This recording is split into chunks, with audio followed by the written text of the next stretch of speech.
The life of a hunter isn't an easy one. Every day they must be prepared to handle whatever Mother Nature throws their way. Whether it be perilous weather, harsh landscapes, animal attacks, the hunter must be able to think quickly and adapt to the situation at hand. Today we traveled to meet the Mongo people of the Congo Basin to take a closer look at a certain culture hero that is known for teaching his people the ways of a hunter. His name is Lonkundo. However, you may also know him by the name Mongo. The Congo Basin is also known simply as the Congo, and it contains some of the world's largest tropical rainforests. Some animals that reside in the Congo are the western lowland gorilla or the African forest elephant. The first people did not know how to hunt.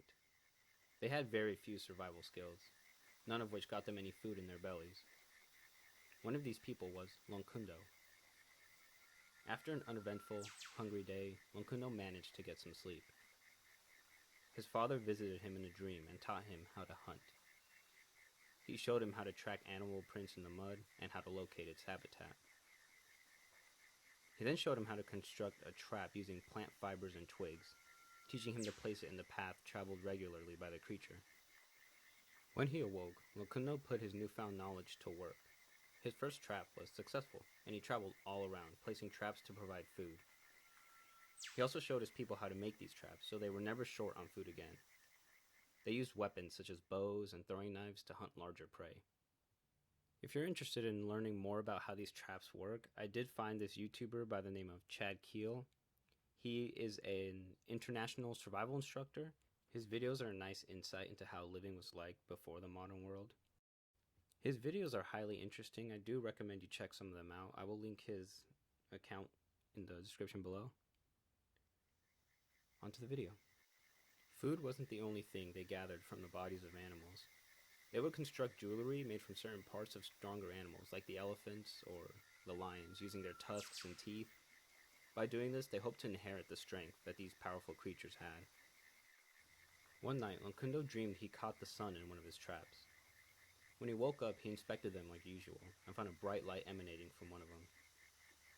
Upon closer inspection, he discovered that it wasn't the sun, but rather the most beautiful woman he ever laid eyes on.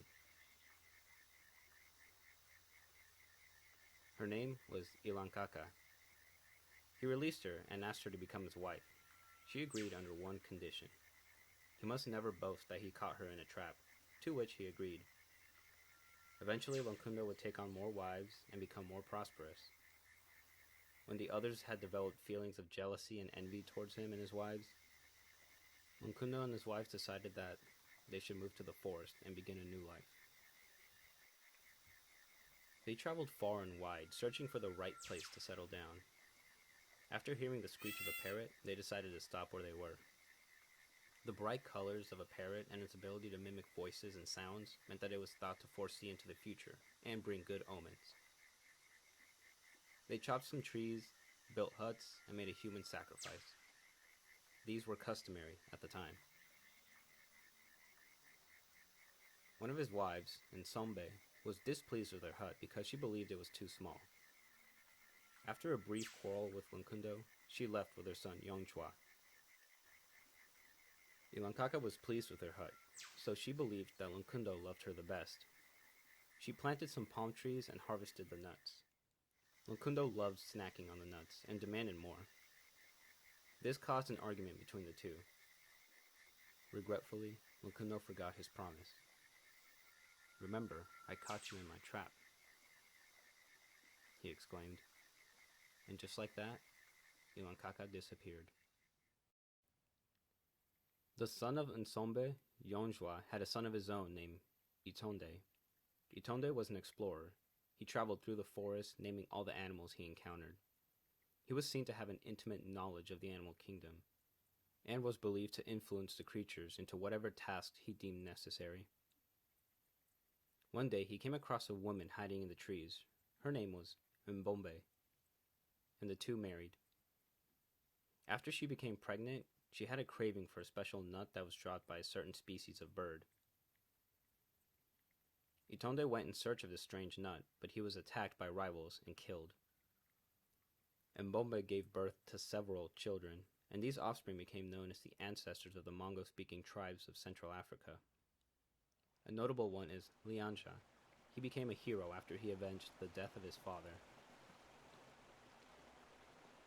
Lonkundo is certainly a competent hunter, but if we take a deeper look into this legend, we can learn much more than just how to make a trap. It teaches us to hold on to our tongues and to stay humble rather than to boast about our accomplishments and possessions, because this world and our lives are just a collection of temporary things and events. Rather than to brag and boast, it is better to teach as you were taught, to keep the everlasting cycle of learning in motion, so that those that come after can continue thriving and pay respects to the ways of the old. Although it is a dangerous world with unpredictability shrouding both the world of the beasts and man, the best gift of all is to share. Lonkundo shared his knowledge, and it grew into multiple tribes of people who honor his name, and keep him alive in spirit as though he were right next to them. Everything in this world can be traced back to a beginning point. Lonkundo was the beginning point of many flourishing tribes. With enough determination, and if given the chance, you could be the progenitor of many great things to come.